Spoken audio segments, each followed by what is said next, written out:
Marion.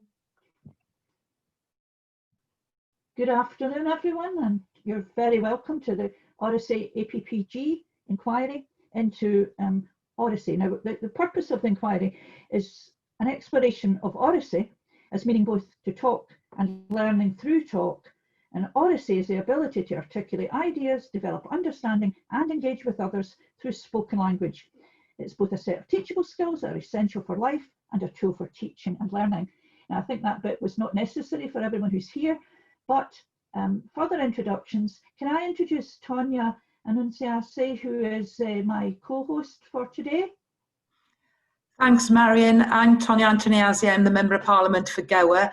I have a very keen interest in Oracy because I was a modern foreign languages teacher for 20 years and worked for the regional consortia prior to becoming a Member of Parliament in 2017. So I'm very aware and do know some of my colleagues from Wales on here, and I'm very aware of the work that they've been doing, and I think it's very important that we share that message.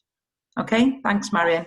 Absolutely, and I should really say who I am. I'm terribly sorry. I'm Marion Fellows. I'm the MP for Motherwell and Wishaw, and I know Emma quite well, the chair of the APPG, and she has a very strong arm, but I was delighted to join because it's something I'm very, very interested in. Okay, now we have a number of guest speakers today, and I'm going to start with the first speaker from Scotland, who is Nicola MacDonald. Now, Nicola is the Education Support Officer at Children and Families in the Children's and Family Service in Dundee City Council. Nicola has over 20 years teaching experience. That's impossible, Nicola, and has held a variety of leadership posts, including head teacher of a rural primary school in Angus. Her role as Education Support Officer aims to support the consistent delivery of high quality learning and teaching across primary and secondary schools, leading to improved educational attainment. And she's going to talk to us about the work in Dundee.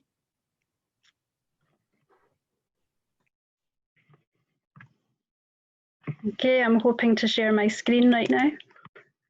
There we are. So thank you for that introduction. Yes, I'd like to just share the work in Dundee over the last couple of years to improve listening and talking experiences outcomes for children and young people. And I'm hoping to answer this particular question that was posed to me as part of this inquiry. To set some context in terms of Dundee, it's the 4th largest city in Scotland. It's recognised as the UK's first UNESCO City of Design. It's home to 2 universities, and it hits headlines as the coolest city to visit from some recent publications, and that's largely in part to the £1 million redevelopment of the waterfront and the opening of the V&A Museum. In stark contrast, Dundee also hits headlines for its health and social problems linked to poverty and deprivation.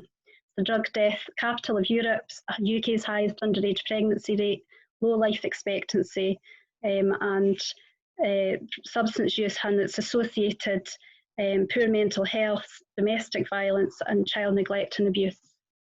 So I'm currently working in Dundee with these children and groups of schools, and I would like to share with you just some of the work that we have been doing to improve attainment. In 2015, Dundee became a Scottish Attainment Challenge Authority, securing funding to target improvement in activity in literacy, numeracy, and health and wellbeing. Attainment at that time was the lowest in Scotland. So why did Dundee in 2017 choose to target Oracy as a focus for our improvement work? Well, we looked at the research and our local data, and we focused on what would make a difference. In terms of the heart of the Scottish curriculum, we are developing children and young people who are successful learners, confident individuals, effective contributors, and responsible citizens. And Oracy is central to the development of all those 4 capacities. Oracy is also central to improving health and wellbeing outcomes in terms of managing and resolving conflict, using expressive and emotional vocabulary, the use of language to self-regulate, and that's very important for our social context. Oracy is central to improving thinking and learning, and therefore attainment and engagement in learning, and that obviously is very important to Dundee too. And it's also central to employability skills, and with a growing tourism sector in Dundee, that's very important for our children and young people. In terms of local data, listening to schools and looking at improvement plans, we noted that within the literacy curriculum, listening and talking was the least focused upon and least developed area of the curriculum. And our teachers had the least confidence in assessing and reporting on achievement of a level in this area. So in 2017, my colleague and I attended training by Voice 21. And we began to share these strategies and also the Oracy skills framework with colleagues at our leading literacy networks. And based on their positive feedback, we entered into a 2-year partnership with Voice 21. And the aims of this partnership were to improve the pedagogy of our teachers, to raise the profile of high quality talk for learning across the curriculum, to provide a deeper understanding of progression and attainment of listening and talking.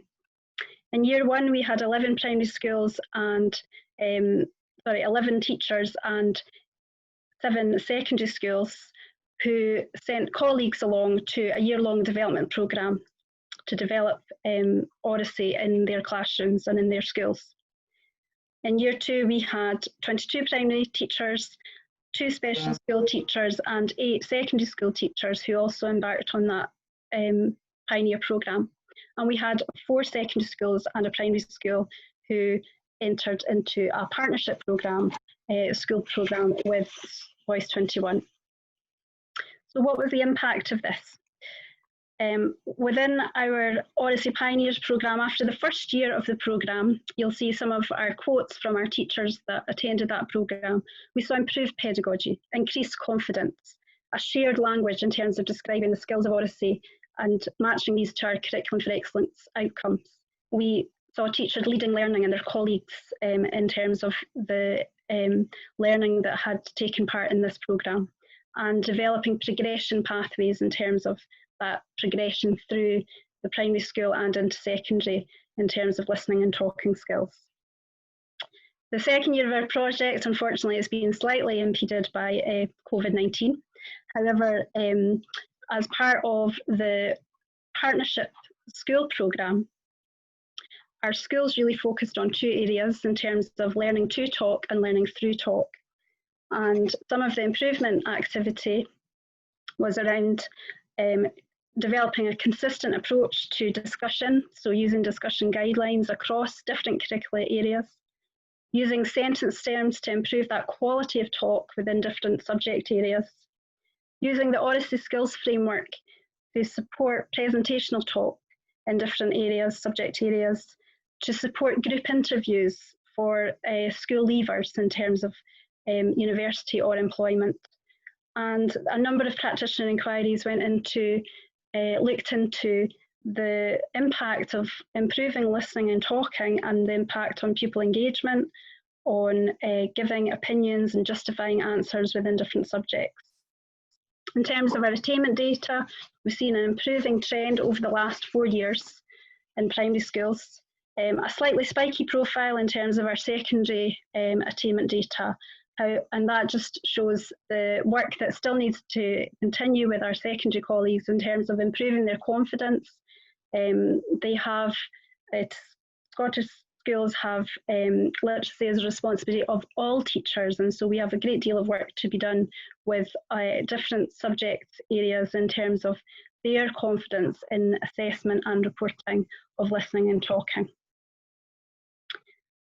I'd be happy to answer any questions, and also I've left my contact details there if you want any further information. Thank you. Thank you, Nicola.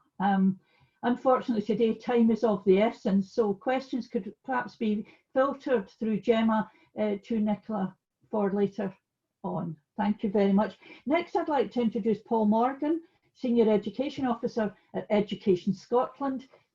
Education Scotland is a government Scottish Government executive agency, and they work in improving quality and improvement in Scottish education. And Paul is responsible for developing and supporting key priorities and networks in the curriculum area of literacy and English. So, Paul, over to you, please. Thank you very much. I'm trying to screen share here. Hopefully you can see this.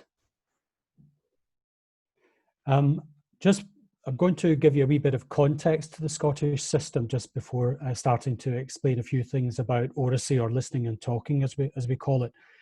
So firstly, it's important to note that the Scottish Government retains overall responsibility for education, while Scottish local authorities are tasked with the educational provision of their schools, including the quality of learning and attainment.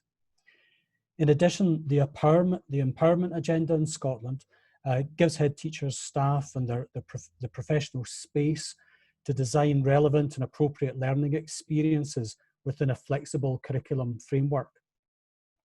They are supported in this not only by their own local authority, but by the Regional Improvement Collaborative that they're a part of. These are collaboratives that were established in 2018. In recent years, the focus of education in Scotland has been shaped by two main policy drivers: the National Improvement Framework and the Scottish Attainment Challenge. These both have equity and excellence at their heart in terms of educational outcomes, particularly with a focus on closing the poverty-related attainment gap. But the ultimate goal of Curriculum for Excellence in Scotland is to develop 4 fundamental capacities in children and young people that you can see here on the screen. And that it's clear, therefore, that the development of literacy skills are absolutely, and particularly oracy skills, are absolutely central to the development of these 4 capacities. All curriculum areas, including literacy, are planned using a series of concise statements called experiences and outcomes, which describe the knowledge and skills pupils are expected to develop as they move through curriculum levels. So they run from early to 4th level. And then at the end of the broad general education, aged 15, young people move into the senior phase where they begin to study national qualifications. A key feature of Curriculum for Excellence is, as Nicola was saying, is that it's a responsibility of all teachers to raise attainment in literacy. And this means that teachers are required to incorporate a literacy focus into the planning of learning experiences. Oracy, or listening and talking as we refer to it, is one of 3 equal components in the literacy curriculum, along with reading and writing. This means that there are regular opportunities to incorporate listening and talking experiences and outcomes, like the ones shown here, into the learning of pupils across the curriculum. And beyond the context of subjects and curriculum areas, and into other aspects of school life.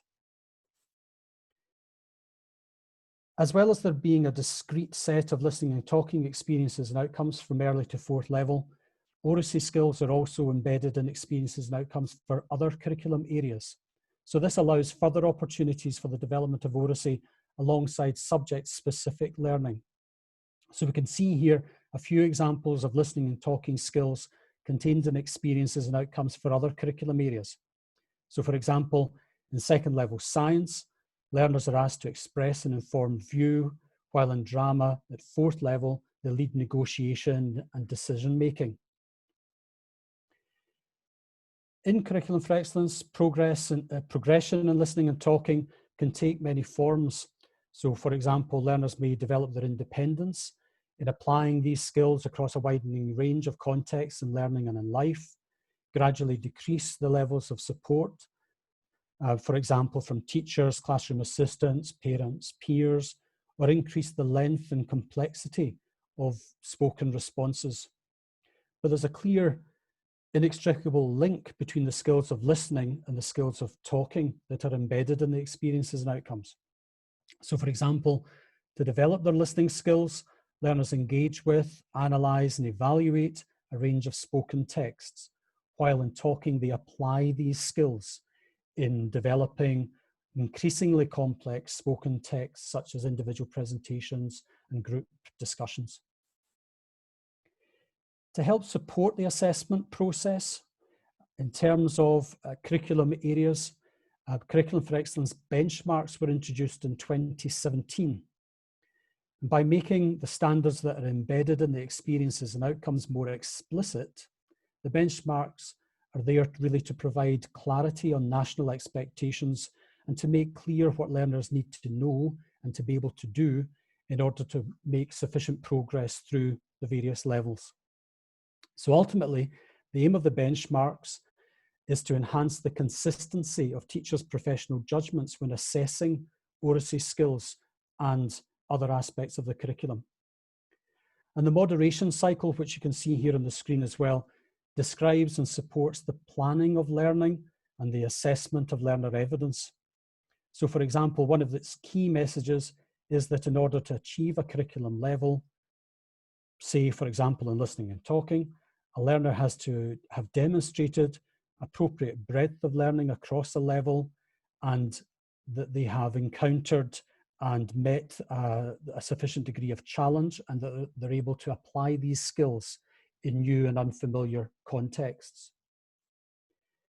In terms of the gathering of attainment data around listening and talking, well, since 2016 and on an annual basis, all schools in Scotland have submitted data to the Scottish Government on achievement of curriculum for excellence levels.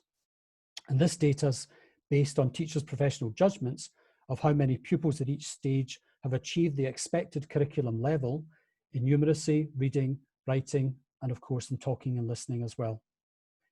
And it's the robustness and the consistency of this data which is increasingly enhanced by teachers' ongoing engagement with the benchmarks, but also an improved understanding and confidence in the moderation process as illustrated in the moderation cycle. And also opportunities at school, local authority, regional and national levels to engage in collaborative evaluation of a range of learner evidence. To support this process in Education Scotland, there has been a national moderation training programme that's been in place since 2016. And it brings together groups of teachers to develop their understanding of national standards in reading, writing, and in listening and talking. And after undergoing a year-long course in terms of their own professional learning, in this respect, teachers are required to similarly train and support colleagues back in their own settings. The most recent set of data for 2018-19 shows that for listening and talking, around 86% of primary pupils have achieved the expected curriculum level, while by the end of S3 in the broad general education, the vast majority of pupils have achieved third level or better in terms of their Oracy skills. There's also some evidence to suggest that for literacy as a whole, the attainment gap between the least and the most deprived learners is closing to some extent. In terms of the wider skills agenda within the Scottish curriculum, developing appropriate skills for learning, life and work that Nicola touched on is one of the 6 entitlements of Curriculum for Excellence. So Scotland's Developing the Young Workforce programme supports children and young people from early years through to further education in developing an appropriate range of skills such as in Oracy. The listening and talking skills described in the experiences and outcomes dovetail really well with those identified in the DYW programme. For example, communication and collaboration and sense-making skills.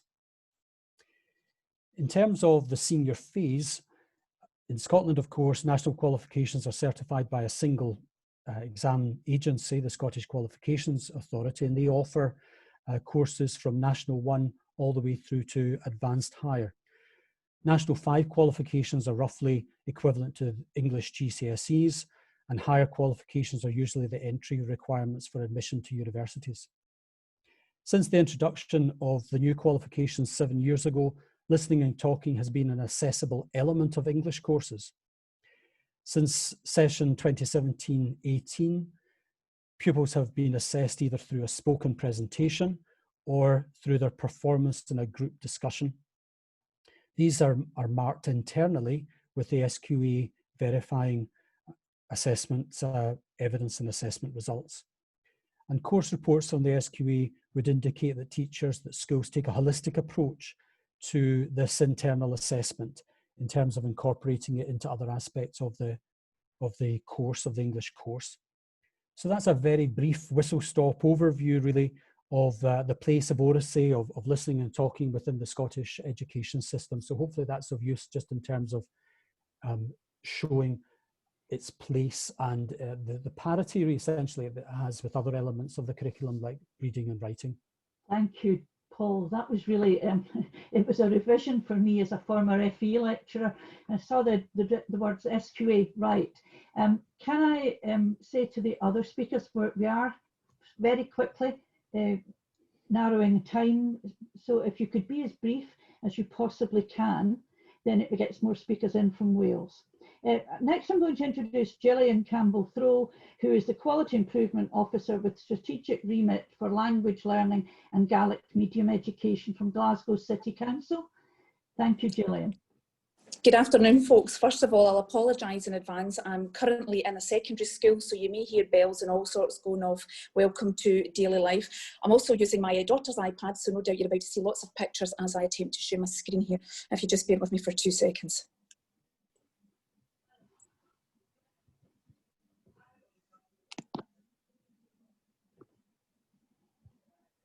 There we go. And I'm hoping that you can all see these slides here. So basically what I intend to do, I've never been brief, but I will be as brief as I possibly can to talk about the status Oracy has, obviously with particular reference to Glasgow and Glasgow City Council as a local authority. Again, just to give you that local context, so we are the biggest education authority in Scotland with responsibility for 1/10 of the total school population in Scotland. And there's a couple of figures there, you know, the kind of approximate figures of who we have in front of us in terms of learners, primary, secondary, additional support for learning, looking at early years. The interesting thing about Glasgow is we have over 140 languages in our schools, so that presents a different set of circumstances that we try to work with. And I have to say, it's one of the most privileged places it is to work. I just love it, and it's very, very special. Having worked in other local authorities, I have to say, I think as someone who enjoys chatting, as you may have guessed, I've definitely found my home working here. I suppose in terms of Oracy, the challenges that we have to address in Glasgow would be when we're thinking about Oracy, would be the lack of language-rich environment in the home. Okay, so we're talking about L1 and L2, so that would be the mother tongue that they have, and also L2. Now, when we say EME and GME, and you'll hear more from my very good friend and colleague Jim Whano, we have English medium education and Gaelic medium education. So outside of the Highlands and Islands, Glasgow is the next biggest provider of Gaelic medium education, which means that children are schooled all the way through from nursery, if they want, primary and secondary, in the language of Gaelic, which is different to Gaelic, which you have in Ireland. So one of our challenges are we have children who have English as an additional language who arrive in primary 1 or nursery with no background in English Oracy. And similarly for Gaelic medium education, we have children arriving Gaelic medium education with no Gaelic whatsoever. So similar issues, as well as having children who have English as their mother tongue, but very poor levels of Oracy. Another thing that we have is, as I suppose, and akin to Dundee as well, in terms of attainment and deprivation, we do have a substantial amount of parents who have poor levels of literacy. So if children are not in a language-rich environment in the home, then that can really impact on their ability then to progress, particularly with Oracy in the classroom. We also have the whole idea about teacher confidence in a multilingual setting, and part of the job that I do is I do a day a week for Strathclyde University working with postgraduates, and they're just quite, you know, in awe, I suppose, in a way of the way that we have to learn how to teach when it's a multilingual setting. You've also heard we talk about the Scottish attainment gap, and in Glasgow we call that our Glasgow Improvement Challenge. So we're often posed the question by parents and by teachers, but how do you expect children to improve or to get better when they don't have English as their first language, or Gaelic in the case of Gaelic medium? So what I would like to do is just to talk you through very quickly what that looks like. So what you can see in front of you is what does this look like on the ground? Okay, how are we addressing that Oracy gap? So first of all, you've got initial teacher education. So we work very closely in Glasgow with, we have the initial teacher education in Strathclyde University and also in Glasgow University. We do work, of course, with our other national universities, but those two, of course, being closest to us. So we work a lot with them and actually engaging with the staff there as well to look at such things as play-led pedagogy, talk for writing and what have you, because let's be honest, we wouldn't want a heart surgeon operating on us who hasn't had any further training since he qualified 20 years ago. Therefore, it's really important that our teachers are up to speed. And with that notion, we've got what we call CLPL, so that's our continued learning and professional learning programme, which is both done at local level and national level. And if I can just jump down a couple of wee lines for you there, where we have the Glasgow Improvement Challenge, we have teachers who are seconded to work particularly on that. So we have the leaders of learning who will work, who peripatetic, who work across schools. And we have what we call CLOs, which are challenge leaders of learning, and their focus purely is on, you will have some of them who are solely for literacy and then solely for numeracy. And they work within different frameworks. And the big thing, the big push we've had on with children is to get them talking. We've a big shift on in play-led pedagogy as well, so much so there have been various emails into counsellors asking why there's no furniture in classrooms, where they've maybe changed it so it's got a more playroom-like perhaps effect, so that children are able to really explore that language. And what we also really encourage, in line with GTCS standards, which is the General Teaching Council for Scotland, is practitioner inquiry. Okay, so if we are doing something new, then we need to evaluate why. What we're doing, is it working, and where do we go with it? And then at the bottom, the parental engagement is absolutely fundamental. If we want to improve oracy in children, then we have to get the parents involved. And that's where it kind of splits off a wee bit. So everything down the middle, we would use an English medium and we would use in Gaelic medium. When it comes to English as an additional language, then we would work with our specialist EAL support teachers. Now we have a whole, I suppose, a kind of group of teachers who are specifically trained to work with children who have English as an additional language. And we also have particular Gaelic language support, and we have parent classes for this. There's also, in every single school, there is someone who will be in charge of that family learning, and that's absolutely crucial to get the parents on board, to really develop that love of literacy and really to get them on board with talking and listening. So working in a multilingual context, I suppose one of the things, as a previously, I was a languages teacher, and it's about that idea that language can be an equaliser. Big thing for us though would have to be that we would never want any child to be ashamed to speak their mother tongue, and we've done an awful lot of work with children to be proud of their mother tongue, because if they're confident in their mother tongue, they will engage with the learning of English or Gaelic, or to improve their own oracy, because we can't have children in reading and writing when they're not talking. Again, as my colleague mentioned from Education Scotland, when we look at the literacy E's and O's, the experiences and outcomes, then you can see that there is a lot for talking and listening. That also ties in as well with the 1+2 approach to language learning in Scotland, where it's the entitlement for every child to learn 2 languages from primary 1. So we're taking this really seriously. This is a big thing. We need our children to be able to be articulate, to be able to engage in conversation. But I have to say, it's shifting sands. It really is. And of course, we're now in this delightful COVID situation where it's really kind of thrown all the balls up in the air. So I would say that the stage where we are at the moment is that we're moving forward significantly. Huge change in pedagogy. You've got to be brave about it because it matters. And if we don't get the talking and listening right, then we're not going to get anything else right. Thank you so much. That was really wonderful, and I understand your difficulty. Oh, I seem to have lost. Well, that's it. I understand your difficulty in moving on. Unfortunately, I'm going to have to move on after I introduce our final speaker from Scotland. So apologies to everyone that I'm having to go early. But Jim Whanoff, who's already been referred to, he's the Director of Gaelic Education at Bord na Gaelic. Now, Jim, I'm not even going to attempt your other titles, so if you want to let everyone know what else you can do, I'll bow out now and say this has been really interesting, and I'm devastated to have to go. Thank you all very much.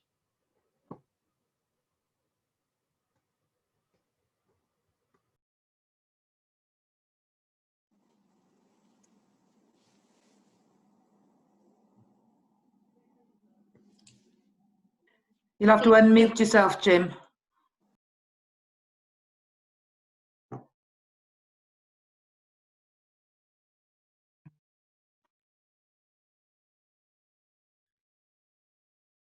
still on mute. I don't know if somebody can.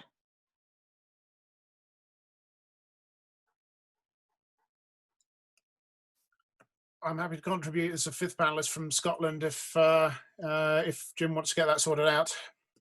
I think I'm unmuted now. Is that okay? Yes, you are, Jim. Carry on. Delay. Okay. Move back into the PowerPoint. Is that now visible?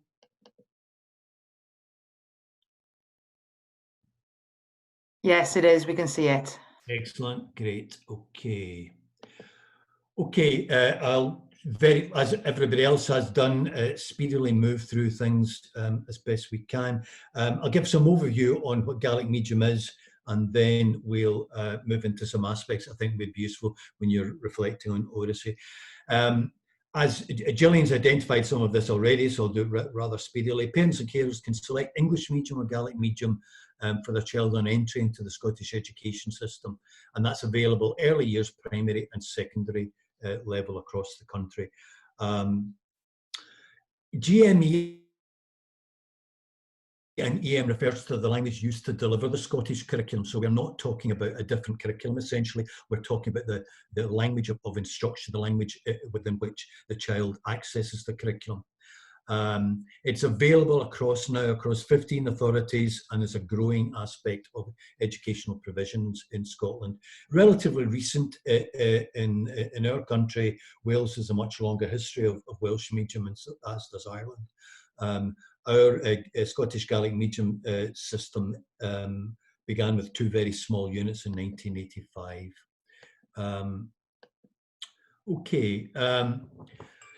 GME is delivered through immersion education, and that's pretty crucial in terms of thinking about talking and listening in Oracy. And children are immersed in Gaelic from entry into the system, and that is how they acquire the language, largely because the vast majority of young people who come into Gaelic medium education come from family backgrounds where Gaelic is not the main language.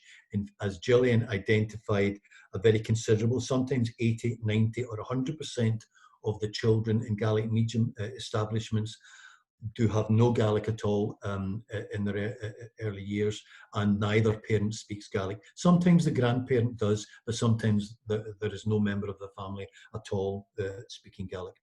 The goal of the GME system is to produce confident and balanced bilingual adults, so balanced in terms of their ability to talk, listen, read and write in Scottish Gaelic and English. The immersion programme is delivered across a set of phases, starting with total immersion. I'll explain slightly more about that in just a second. English is introduced around the middle of primary education. So initially, the education takes place through Scottish Gaelic. GME total immersion phase is the foundation for fluency and Oracy in the GME system, and is the foundation for creating a balanced bilingual adult. The curriculum is delivered with a focus on listening and talking, so it's particularly interesting, I think, for this group when you're reflecting on Oracy. Stories, songs, rhymes, games feature as key components in terms of delivering immersion in Scottish Gaelic. Grammar is embedded in context but is progressive, so it is planned for. And specialist vocabulary understanding is introduced across a planning cycle. So obviously specific Scottish Gaelic technical terms are introduced, as they would be in English. Immersion education is used in all circumstances, almost all, except really extreme danger, to explain and develop ideas. So prompts, visual aids and dramatisation. In other words, Oracy is used to teach Oracy. Oracy is the methodology as well as the end goal. Peer communication is very important in Gaelic medium education. As I've identified there, a large number of our young people in Gaelic medium education will go home to environments where English is the dominant or sole language. Therefore, interaction between pupils, in other words, practical use of Oracy is planned for within the Gaelic medium environment to ensure that young people talk to each other in Scottish Gaelic. Assessment differentiation are crucial because obviously there are fluent Gaelic speakers who come into Gaelic medium education across the country. I distinctly remember when I worked with Gillian in Glasgow, a young boy who was about 5, who came in from a Gaelic medium nursery and had told his mother that it was quite good going to the Gaelic medium primary school because there are some people there who speak English. And his conceptualisation had been essentially a Scottish Gaelic one. So GME pedagogy and the role of the teacher are crucial. Teachers plan and assess talking and listening in Scottish Gaelic using the experiences and outcomes. Paul's alluded to that. Benchmarks and standardised assessment is structured differently in GME. Crucially, the GME standardised assessments have been tailor-made. They're not translations of the English language versions. Specific tools, specific targets, I should say, in the experiences. There are slight differences in the tools for listening and talking relating to GME. Teachers have additional input in bilingualism and immersion pedagogy on national teaching training courses with GME modules. Very important, and I'll make a few comments just at the end on some things I think might be useful for you to reflect upon. Teachers scaffold and build fluency in Oracy. They promote techniques such as noticing, practicing, and providing feedback. And they get input on initial teacher education, on international perspectives around correction techniques. So for instance, repetition, how effective is that? Would it be better if children were encouraged to rephrase those kinds of techniques within the use of talking and listening? The wider curriculum is crucially important. It's something I think you might want to reflect on in terms of Oracy. Where do you use your Oracy skills outside the classroom? And Gaelic medium, Scottish Gaelic culture is crucial, and that's a very important component, so that there is practical application.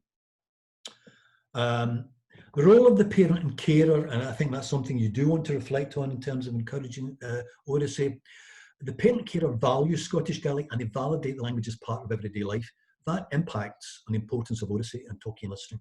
I talked about the wider curriculum, so things like Fish and Gale, which provides cultural activities. It's a national organisation providing cultural activities, enabling young people who are acquiring talking and listening skills to then develop them in a cultural context, which enriches their understanding.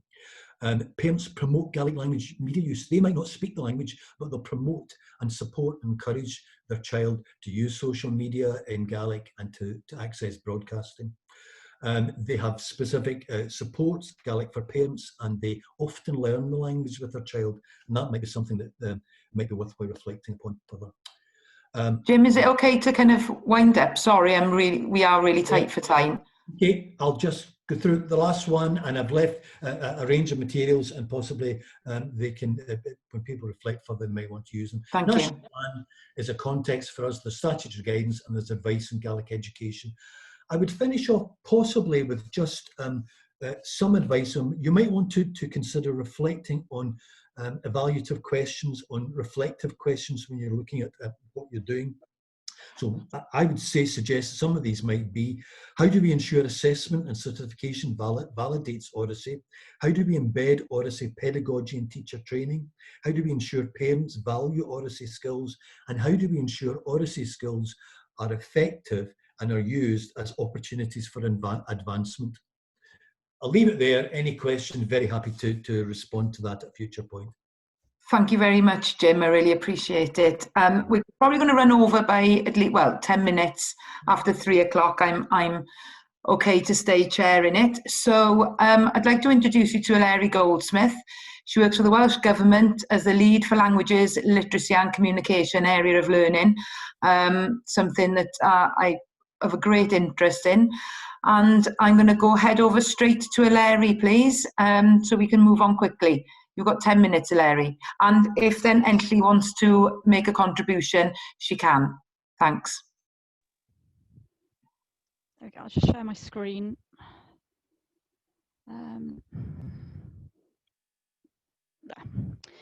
Okay, so Oracy in the curriculum in Wales predates our current reform agenda, and Oracy can be seen at all stages in education here. Flying Start is Welsh Government's flagship early years programme for families with children under 4 and is targeted in some of our most deprived areas. Speech, language and communication is one of the core elements, and Flying Start teams include speech and language therapists. One of the main roles is to support settings to develop children's oracy skills and to support parents and carers to encourage language development in their children. The foundation phase was introduced in 2010 and is our statutory curriculum for all 3 to 7-year-olds. In the foundation phase, learners are immersed in rich language experiences and activities designed to support the development of their oracy skills. Practitioners support learners to communicate their needs, feelings, thoughts, and to discuss their experiences. In both individual and group play, learners are encouraged to ask questions, express their opinions, and listen and respond to others. Learner progression is monitored closely throughout the foundation phase. The foundation phase profile is an observational and formative assessment used to support judgments and track children's progress. It's statutory for the profile to be used to carry out a baseline assessment of a child within the first 6 weeks of reception, and is undertaken through practitioner observations, which assess the child against 4 key areas of learning, one of which is language, literacy, and communication skills. Larry, can I, sorry to interrupt you, are you meant to be sharing a screen with us? Oh, I was, yes. Yeah, it's not come up. I was kind of it would probably make a lot more sense if you could see it. Thank you for interrupting. Sorry. No, it's okay. I'll share the screen again and I'll hopefully go on share. We go back. There we are. We can see it. I do it. Yeah. Back one. Thank you. It's okay. Carry on. Go back one would help. There we go. From there. You haven't missed much. It's only bullet points. So the profile measures children's level of oracy through the following skills ladders: listening and understanding, phonological awareness, expressive language, collaboration and presenting ideas, speech and talking, play. And the assessments used to plan the next steps of learning for each child. The literacy and numeracy framework was introduced in 2013 to improve the learning and teaching of these skills across the curriculum, and from the start has included oracy in its definition of literacy alongside reading and writing. Since September 2015, the 4 regional educational consortia have been providing direct support for the National Literacy and Numeracy Framework, funded via Welsh Government Education Improvement Grant. Welsh Government undertook a scoping study in 2016 to determine the various speech, language and communication support initiatives and developments across education, health and social services. The findings concluded that practitioners felt that they needed more support and training on developing the oracy skills of learners. Welsh Government also funds the Welsh Books Council to deliver a programme of work designed to develop the skills of children and young people and involves several strands. Pori, Drwy Stori and Big Welsh Rhyme Time include a particular focus on early oracy. An external evaluation of the 2018-19 Pori Drwy Stori nursery oracy programme was undertaken, which concluded that there had been increase in oracy related skills, and in particular in supporting children to develop expressive language skills and rhyme recognition. Oracy is included in Wales's current national curriculum programmes of study for Welsh and for English. All learners in their final year of Key Stage 2 and Key Stage 3 are assessed through teacher assessments. In English, oracy has equal weighting to reading and writing. In Welsh, oracy is 40%, reading 30% and writing 30%. In the current Welsh GCSE, oracy is 30%, and in the current English GCSE in Wales, it's 20%. Following Professor Graham Donson's review of curriculum assessment arrangements in Wales, the curriculum reform journey began in earnest with his 2015 Successful Futures report as its blueprint.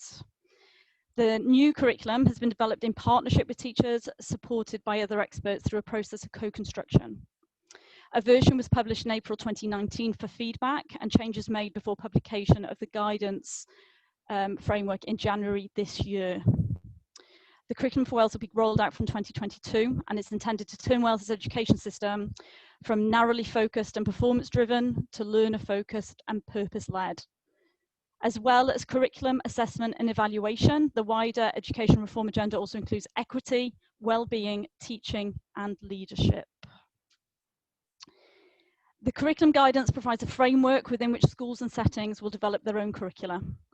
The 4 purposes are the starting point and aspiration, and ultimately the aim is to support learners to become ambitious, capable learners, enterprising, creating contributors, ethical, informed citizens, and healthy, confident individuals.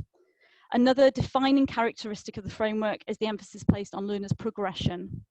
The Curriculum for Wales guidance describes principles of progression for the curriculum as a whole and for each area. These articulate the way in which learners make progress in their learning and contribute to the 4 purposes. These will be incorporated in the statutory code when the Curriculum and Assessment Bill becomes law. This means that progression must be embedded in learning and teaching and should form the basis of thinking in schools when designing and planning the school curriculum. Progression is further supported by descriptions of learning in 6 areas of learning experience, and these are arranged into 5 progression steps and provide reference points for the pace of that progression. Languages, literacy and communication brings Welsh, English and other international languages together in one area of learning and experience. This area builds on the strengths of the foundation phase and of the current programmes of study for Welsh, English and modern foreign languages. There are 4 statements of what matters for languages, literacy and communication. Languages connect us, which is about languages, culture, identity, recognising similarities between languages, embracing differences between them, understanding the origins and evolution, features of languages, and developing a set of skills such as mediation, adaptability, and empathy. Understanding languages is key to understanding the world around us, is about the receptive skills, listening and reading.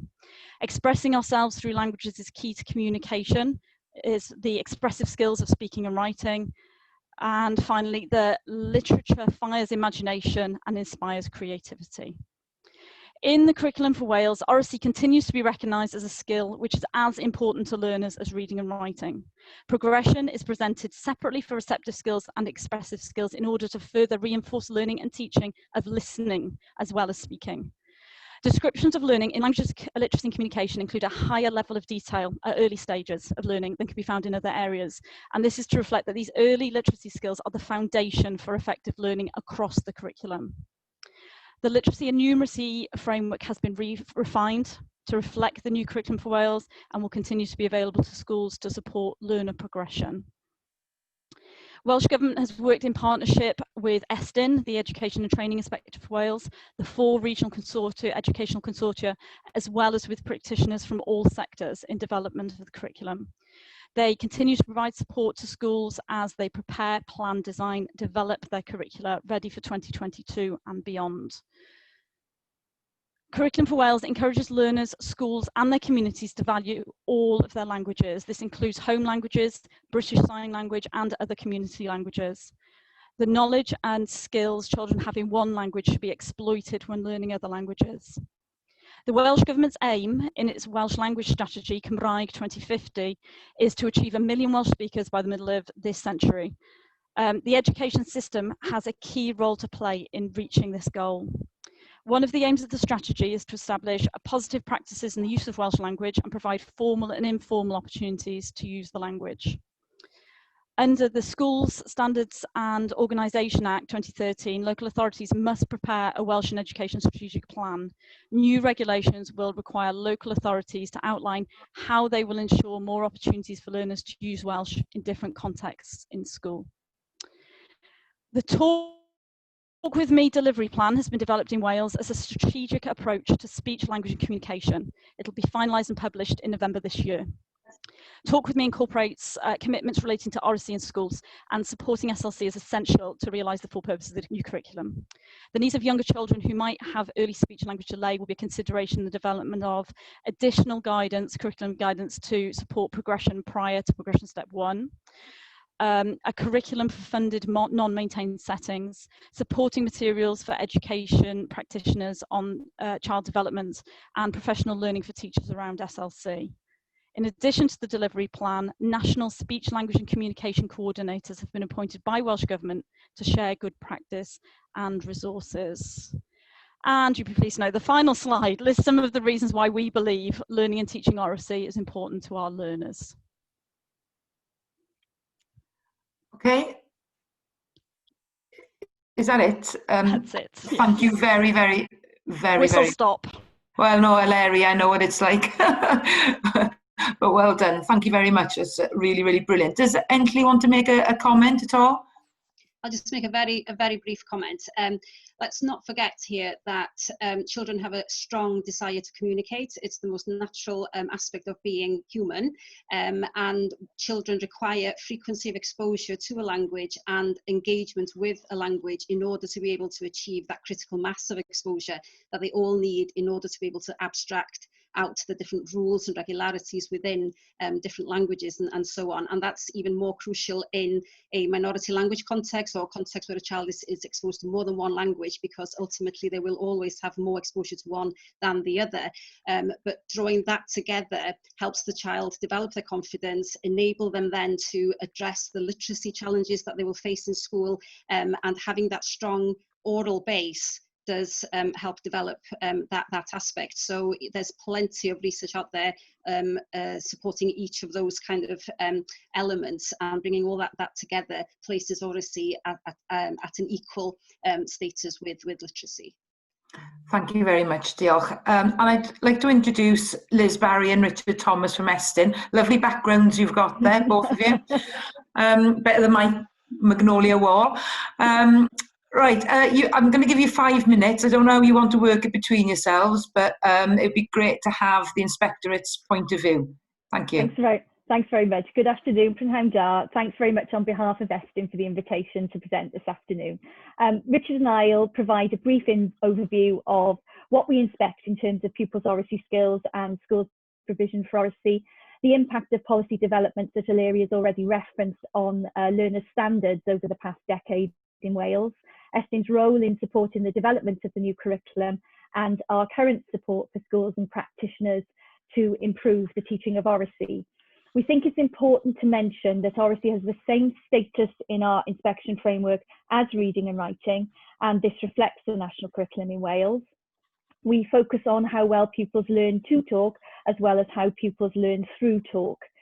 This is because we evaluate and report on how well pupils develop the repertoire of Oracy skills in their language and literacy lessons, as well as how they use and apply these skills in learning contexts across the curriculum and in real life situations.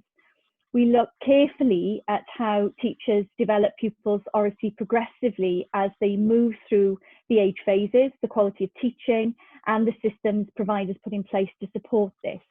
We place considerable emphasis on how well providers develop children's listening skills and their spoken language between the ages of 3 and 7 in Welsh and in English in the different language contexts of the providers we inspect. We also look at the quality of providers' foundation phase curriculum to support this. Improving pupils' literacy, including Oracy, was a priority in Wales throughout the 2010 to 17 inspection cycle. Hilary has already mentioned the key national policy development to support literacy in Oracy during this time. In 2017, we identified that over the 7-year period, there had been a more systematic approach to planning opportunities for pupils to learn, apply, and practice their literacy skills across the curriculum. Overall, that's had a positive impact on pupil standards, especially in Oracy and reading. In recent years, there has been a better balance of learning experiences for pupils in Oracy, reading and writing in schools. In general, provision to develop pupils' Oracy skills is good in the primary phase, and this is especially strong in Welsh medium schools. We have, through our various reports, identified that in secondary sector, a minority of schools, which is quite a large proportion, do not develop pupils' Oracy well enough. Less effective schools view listening and speaking solely as skills that support reading and writing, rather than skills which need to be developed in their own right. Whilst many children make good progress from the starting point in Oracy when they begin in nursery, we still have a lot of work to do in Wales to narrow the gap for disadvantaged pupils as they progress through school. We have been involved directly in working with Welsh Government, regional consortia and practitioners to develop the new curriculum from the very beginning. As an organisation, we have been fully supportive of the decision-making to ensure Oracy has prominence within the curriculum as the essential foundation for language and literacy development from a research and evidence-informed position. A team of HMI with expertise in Welsh, English, and modern foreign languages has supported practitioners as they have developed the curriculum requirements for listening and speaking. All of our inspectors have been receiving regular updates and professional learning and development. The thematic work that we do allows us to understand how well schools are preparing for curriculum reform and to work with them to ensure that we all have consistently high expectations of what pupils can expect from the new curriculum arrangements in terms of the development of Oracy. Every year we produce thematic reports in response to requests for advice from Welsh Government. Currently, Richard and I are leading on producing 2 substantial reports that include a strong focus on Oracy. One is focused on the Welsh language and one on English. And these reports provide many examples of effective practice to illustrate how the most successful providers in Wales are developing learners' listening and speaking skills. It also includes research and other materials to support schools' professional learning activities around Oracy as part of the new language and literacy curriculum. Before the pandemic, ESTYN had announced that it would be suspending inspections for all maintained schools and pupil referral units for this academic year. This was to give providers time and space to begin to explore and prepare for the new curriculum. Importantly, it meant that our HMI could visit every school in Wales to support them with these developments and to provide feedback into the system at a national level. Whilst our arrangements, of course, have been adjusted following COVID-19, we hope when the time is right that we will still be able to support schools in this curriculum planning phase. We've also been working with stakeholders to develop new inspection arrangements for schools, building on the positive features of our current framework. We've given a clear message that schools have not been penalised under our current framework for trying new things, and this relates to Oracy education too. What is important is that they have a process in which they're evaluating what impact this has had on the development of pupil skills and knowledge and the achievement of the 4 purposes that O'Leary outlined in her presentation. Thank you. Thank you very much, both. It's really appreciated. I will go quickly on to Julian Descent. He's a curriculum lead for Carmarthenshire Council and the SERIN lead for Carmarthenshire and Pembrokeshire. Are you part of ERU or just of the local authorities? I'm not on the dark side, Tonia. I'm not regional yet. I work for Carmarthenshire. I was joint employed by Pembrokeshire as well, but Carmarthenshire slowly. But I'm SERIN for Pembrokeshire as well. That's my background. Sorry, I'll take this. Excellent. Carry on then, Julian. Yeah, no problem. Basically, just a little bit of background. Carmarthenshire, 50% Welsh speakers, largest number of Welsh speakers in Wales in any one county. I'm not a Welsh speaker myself, but both my daughters went to first language Welsh school, and I'm still learning. I find it hard. Anyway, a county with vast contrasts, rural areas, post-industrial areas, coastal areas, the deprivation associated with that. The vision for the county is to develop a bilingual county as far as possible going forward through education.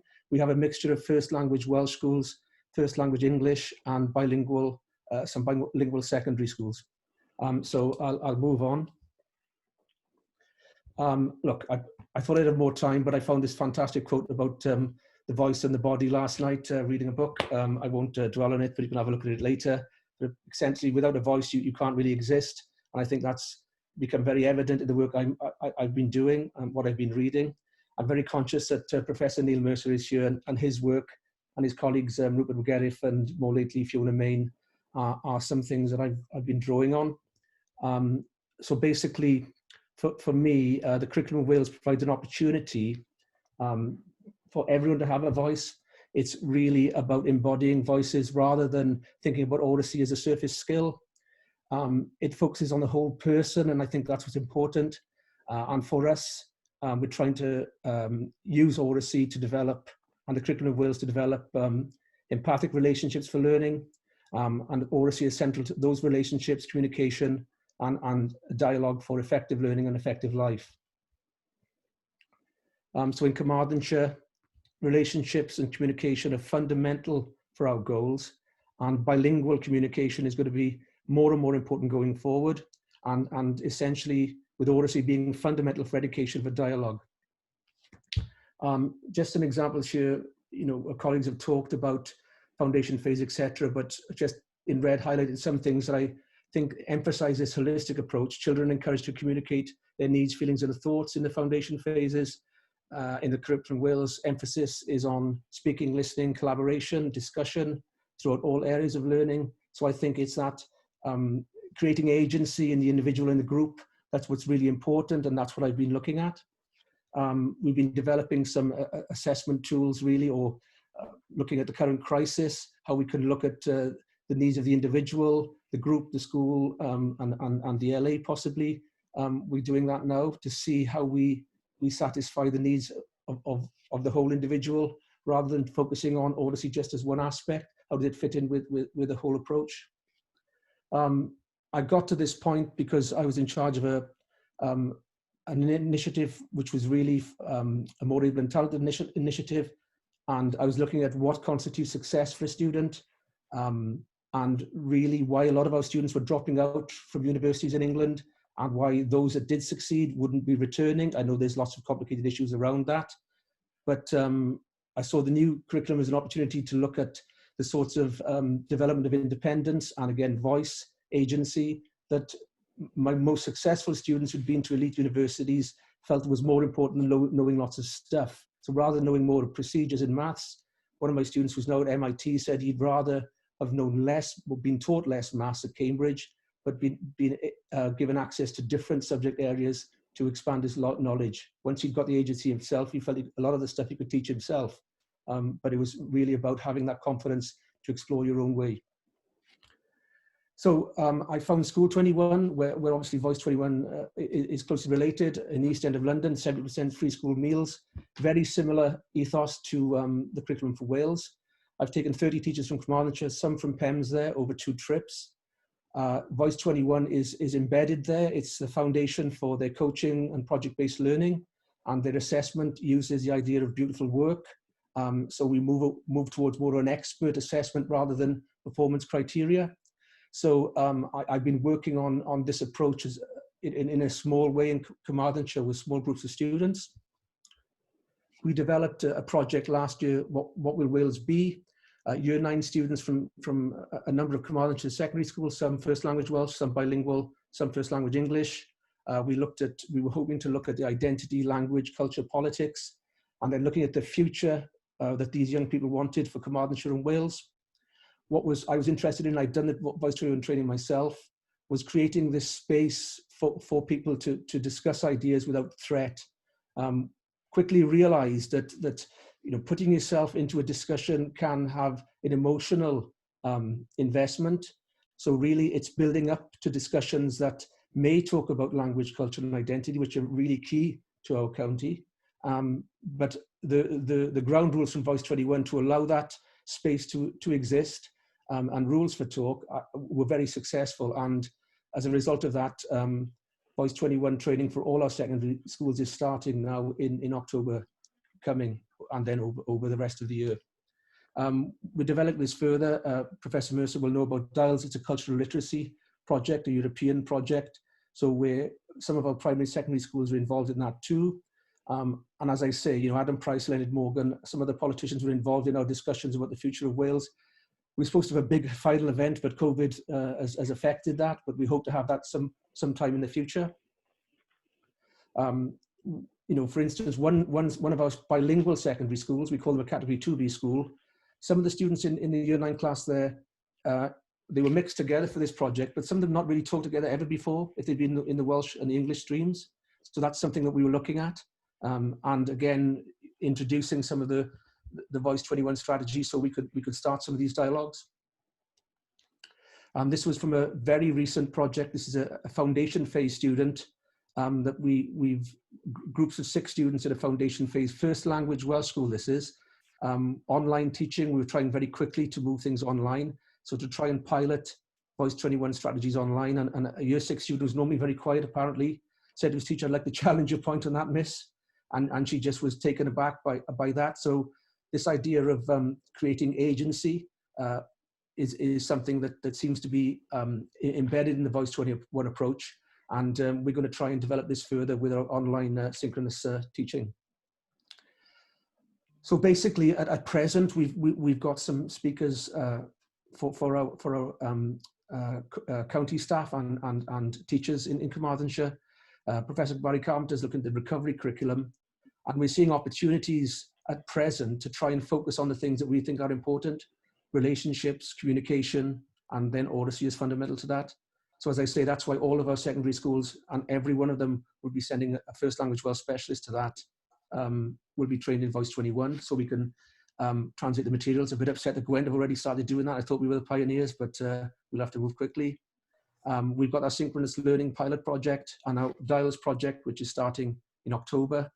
And we've got a group that we've put together, which is looking at how can we use this opportunity where things are a little bit up in the air.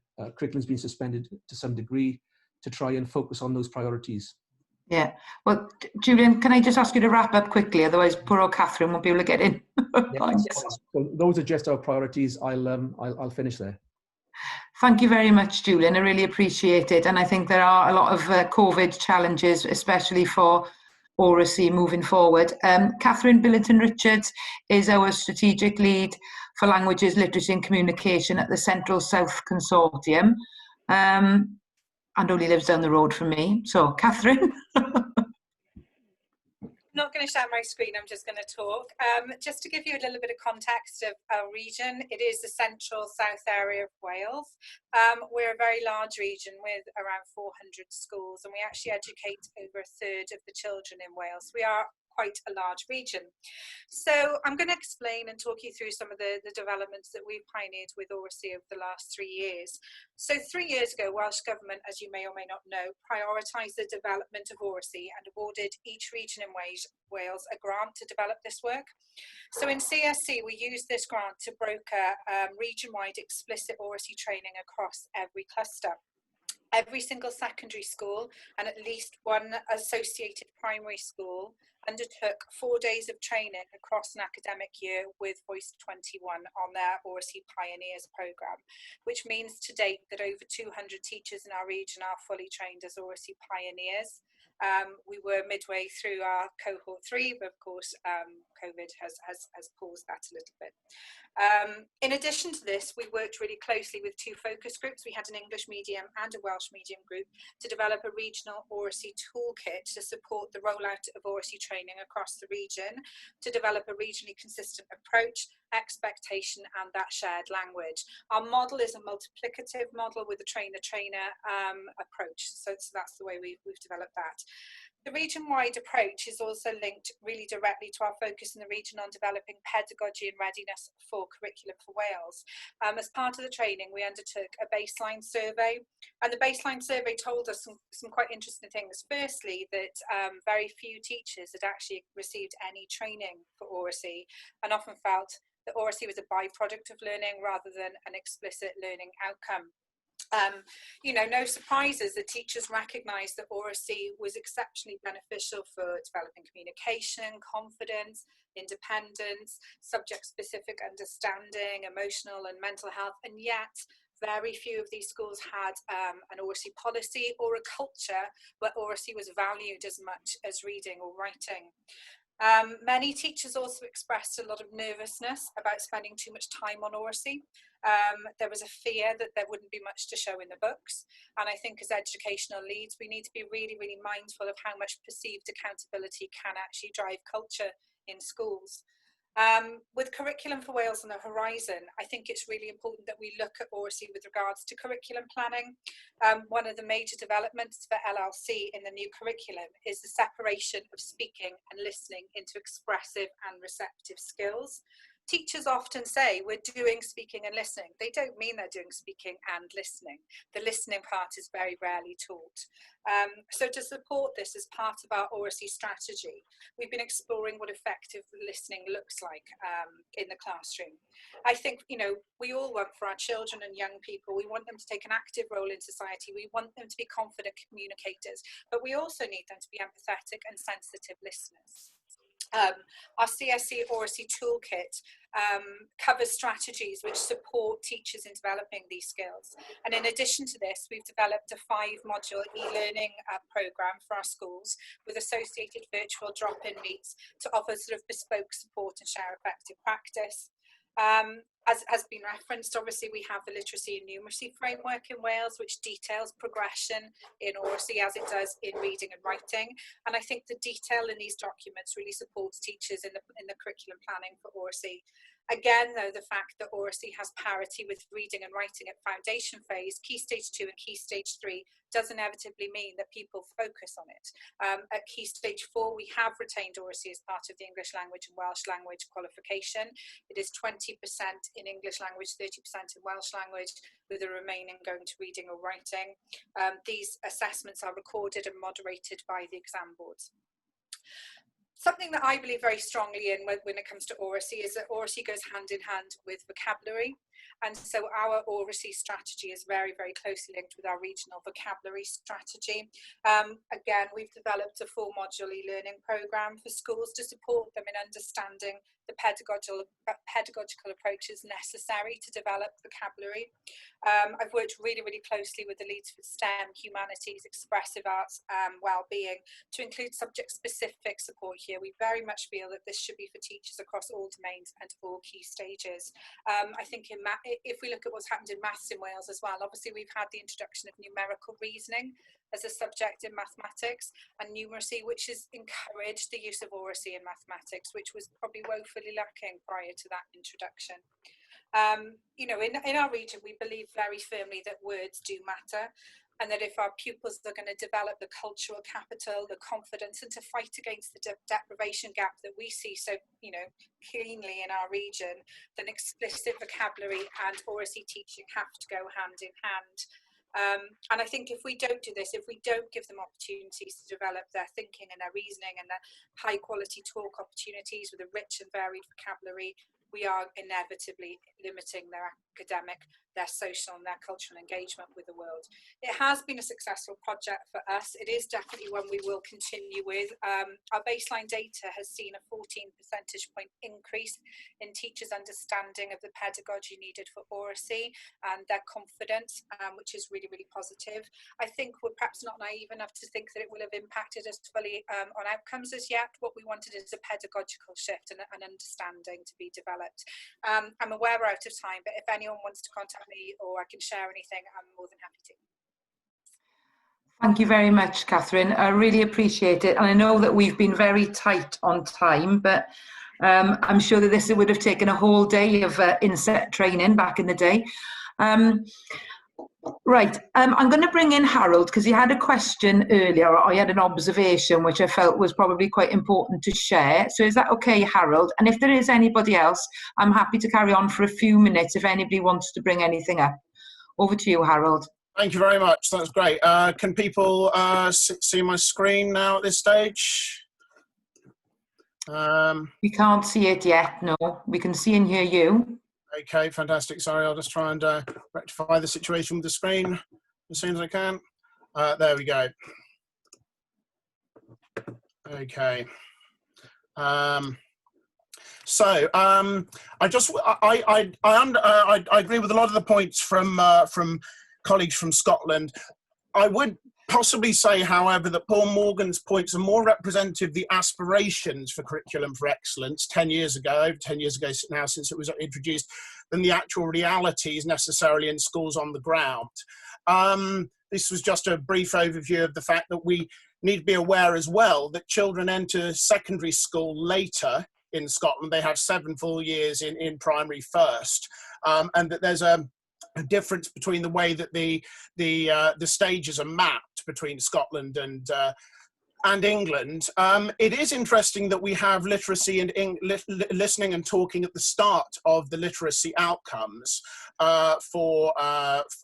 within the experiences and outcomes. However, if you compare this, looking back to the map earlier, the experiences and outcomes are often actually not very aspirational. They're not particularly stretching. The Literacy 202A takes us right to the end of primary 7, when children would be in secondary school in England. When I engage with others, I can respond in ways appropriate to my role, show that I value others' contributions and can use these to build on thinking. I and many other colleagues across the Oracy world. I've worked in Oracy for 16 years now, since I first worked with the English Speaking Union. I work regularly with the Noisy Classroom in England on a number of issues. We know that P7s in England regularly achieve literacy 4.02 in Scottish terms. There are some other things in questioning which are brought in later on in those E's and O's, and the benchmarks do give some do tie those together more, but a lot of the implementation of curriculum for excellence in Scottish schools was fundamentally shaped by the original layout of the E's and O's, which were definitely under aspirational based on that phasing of the system in Scotland. I personally think we should be moving to looking at a whole system-wide move to actually moving primary 7s into secondary school at some point over the next 20 to 30 years. It's also very important in regard to what Paul said and other people to look at the exam structure.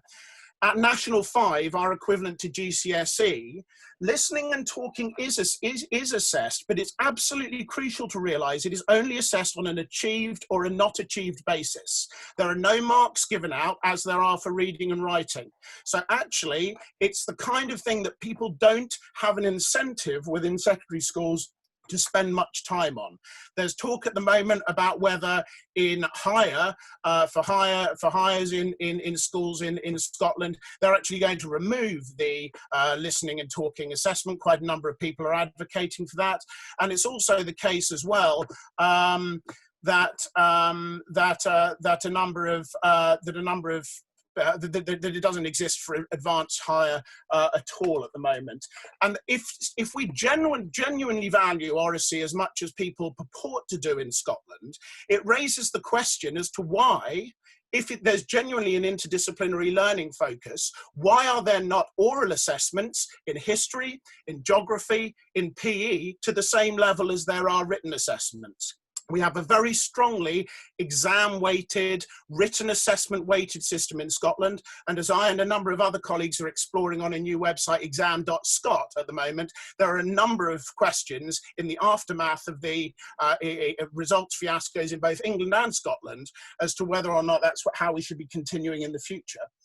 Paul also said that the ACELs show that there's a good concentration on Oracy. Well, in actual fact, we've got some more important national reports. The SSLNs used to be the government system of reporting, the Scottish Survey of Literacy and Numeracy, and that was done using a sampling technique.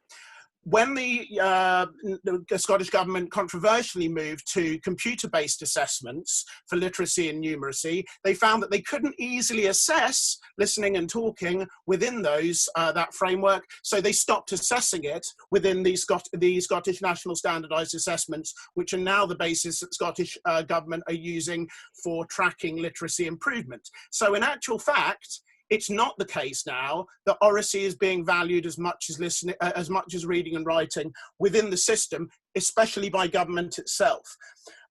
In terms of initial teacher education, I think many colleagues there would also agree that the pedagogy of listening and talking is not taught equally with the pedagogy of reading and writing. Although I would say, and Dundee is a fantastic place, I was lucky enough to study in the education department there 3 years ago. There's a lot of work on cooperative learning there as a pedagogy, which is not necessarily Oracy focused, but does involve a huge amount more Oracy than other pedagogies that might be taught. Tara Harper there is a fantastic expert on that. The final Harold, sorry, can I just get you to wrap up? That'd be great. Absolutely. The final thing I'd just like to mention very briefly is extracurricular oracy. Scotland has a very proud tradition of great state school debaters, including the late Charlie Kennedy, who was a legend amongst the schools and university debating traditions. That has also been massively affected by the massive reduction over the past 20 to 30 years in the availability of teachers because of other pressures to take part in extracurricular activities after school. So whereas I in the 1990s was part of a very, very active state school debating tradition at Madras College and other state schools in Fife, that does not now exist in the same way and is very, very strongly monopolised by the private schools, which have the ability to pay teachers and external experts to come in and deliver for that.